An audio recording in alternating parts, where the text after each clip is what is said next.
श्री सरस्वती मैया की जय, श्री कृष्णचंद्र भगवान की जय। देखिए, आज हम चर्चा करेंगे श्री कृष्ण जन्माष्टमी पर। श्री कृष्ण जन्माष्टमी भाद्रपद कृष्ण पक्ष की निशित व्यापिनी अष्टमी में मनाई जाती है। जिस दिन निशित व्यापिनी अष्टमी हो उसी दिन श्री कृष्ण जन्माष्टमी मनाई जाएगी और ये 2 दिन में से एक दिन संभव है, या तो सप्तमी को होगी या फिर अष्टमी को होगी। अब देखिए, दोनों दिन निशित व्यापिनी हो, सप्तमी को भी हो अष्टमी को भी हो, दोनों दिन ना हो और एक दिन ही हो, सप्तमी को ही हो या अष्टमी को ही हो, और दोनों दिन हो एक दिन रोहिणी हो, दोनों दिन न हो एक दिन रोहिणी नक्षत्र हो, ऐसी स्थिति में निर्णय अलग अलग होंगे। परंतु सम्मत 2079 शक 1944 भाद्रपद कृष्ण पक्ष सप्तमी, जो उस दिन वार आएगा हमारा सप्तमी को, वो आएगा गुरुवार, सप्तमी गुरुवार। सप्तमी गुरुवार को तारीख होगी हमारी 18 और शुक्रवार को तारीख होगी 19।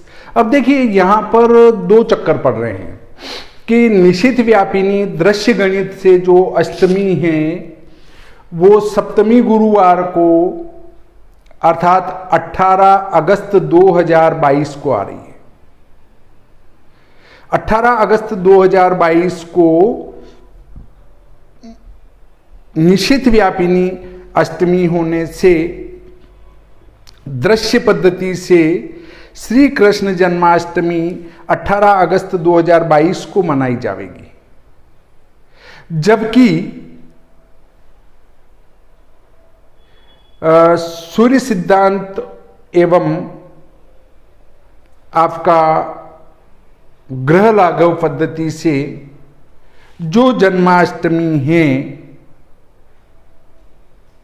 वो 19 अगस्त 2022 को आती हैं, क्योंकि उसमें जो अष्टमी तिथि है वो निशित में दूसरे दिन ही व्याप्त है, अर्थात 8 अष्टमी को ही निशित व्यापिनी अष्टमी होती है।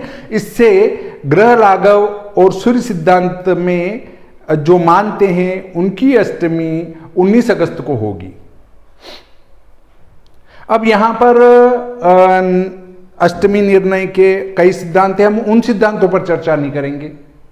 अब बहुत सारे ये कह रहे हैं कि चाहे निशित व्यापिनी अष्टमी पहले दिन है पर दूसरे दिन ही रोहिणी नक्षत्र से उसका योग हो रहा है, तो रोहिणी नक्षत्र का योग वाला हम मनाएंगे, तो हम उसको नहीं मनाएंगे,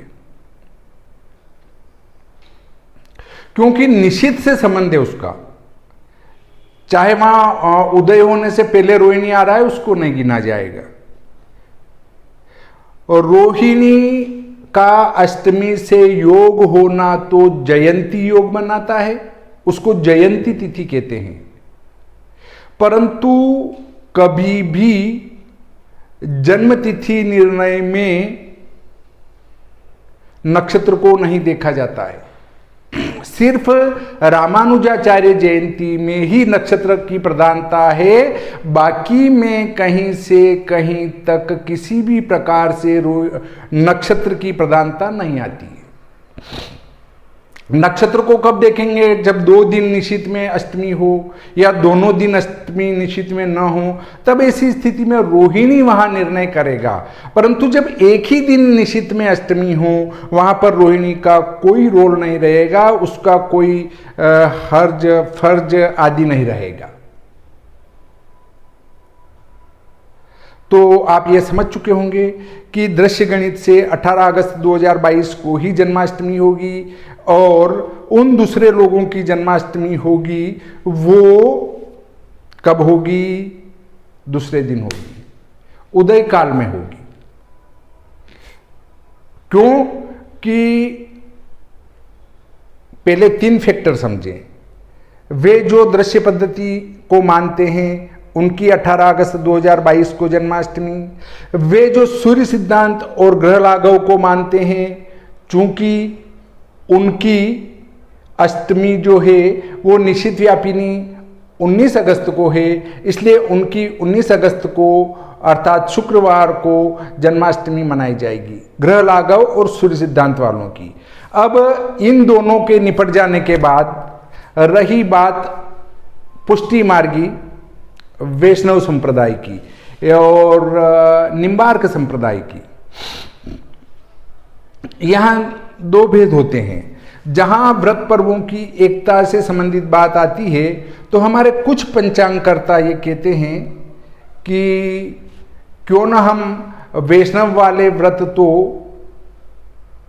वैष्णव मत से लगाते हैं और बाकी स्मार्त से लगाते हैं, तो फिर निम्बार्क वाला क्या होगा? तो भी व्रत तो आपका अलग जा ही रहा है, तो भी व्रत 2 हो रहे हैं। कुछ कहते हैं अरे तुम दूसरे धर्मों के भी तो व्रत लगाते हो, तो उन दूसरे धर्मों के व्रत तो लगाते हैं पर एक लगाते हैं। यहां एकादशी 2 दिन लिखने से लोग भ्रमित हो रहे हैं, ये एकादशी करें कि ये एकादशी करें। बहुत बार फोन आते हैं साहब कौन सी एकादशी का व्रत करें, आपने 2 लिखी है। तो फिर उनको तो कहना पड़ता है साहब आप ये करो, पर मन में ये आता है कि हम लोगों को भेरू बना रहे हैं पंचांगकर्ता मिलके। एक तिथि क्यों नहीं लगा सकते?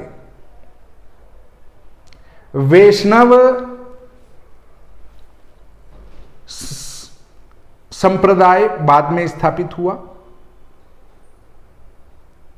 उनके कोई वैष्णवाचार्य हुए, उनने एक अलग पंथ स्थापित कर दिया। उन्होंने कहा ये व्रत वगैरह कुछ नहीं मनाना, उदय व्यापिनी तिथि मना लो। ऐसे ही एक राजस्थान के विद्वान हुए, वो हर सम्मेलन में कहा करते थे उदय व्यापिनी तिथि मानो बस। तो लोग धर्मशास्त्र को तोड़ने का काम कर रहे हैं, उसको मानने का काम नहीं कर रहे हैं। और वो ये कहते हैं हम भी तो एक निर्णय ले सकते हैं। भाई तुम निर्णय लेने वाले कौन हो? जो निर्णय पुराणों में वेद व्यास जी कर चुके हैं, अब तुम उनमें नया निर्णय देने वाले कौन होते हो भाई? तो अब जो बचे हैं पुष्टि मार्गी वैष्णव संप्रदाय वाले, वे तो उदय व्यापिनी मानते हैं। तो उदय व्यापिनी अष्टमी रहेगी 19 अगस्त 2022 को। 19 अगस्त 2022 को उदय व्यापिनी अष्टमी होने से पुष्टि मार्गी वैष्णव संप्रदाय वाले और निम्बार्क संप्रदाय वाले 19 अगस्त 2022 को मनाएंगे। और वे जो विद्वान जिनके उदय व्यापिनी तिथि मानते हैं, ऐसा उनके शास्त्रों में लिखा है, उनकी भी 19 अगस्त 2022 को जन्माष्टमी होगी। और वे जो विद्वान ये कहते हैं कि उदय बल मिल रहा है, ऐसे विद्वानों की भी जन्माष्टमी 19 अगस्त 2022 को होगी। हम ऐसे लोग जो सनातन धर्म को मानते हैं, पंचांग को मानते हैं, मां दुर्गा को मानते हैं, गणेश जी को मानते हैं, भगवान विष्णु को मानते हैं, भोलेनाथ को मानते हैं, वे 18 अगस्त 2022 को ही अर्थात गुरुवार को ही अर्थात सप्तमी तिथि को ही श्री कृष्ण जन्माष्टमी शास्त्रोक्त विधि से मनाएंगे। शास्त्रोक्त विधि का अर्थ ये है कि शास्त्र में लिखी विधि से मनाने का नहीं है, अर्थात शास्त्र में लिखा है उस अनुसार जन्माष्टमी हम कब मनाएंगे? 18 अगस्त 2022 सप्तमी गुरुवार को मनाएंगे। बाकी सब उदय बल वाले, निम्बार्क संप्रदाय, वैष्णव संप्रदाय और जो पुष्टि मार्गी हुए, उदय बल वाले हुए और उदय व्यापिनी तिथि वाले हुए, वो सब 19 अगस्त को मनाएंगे। अब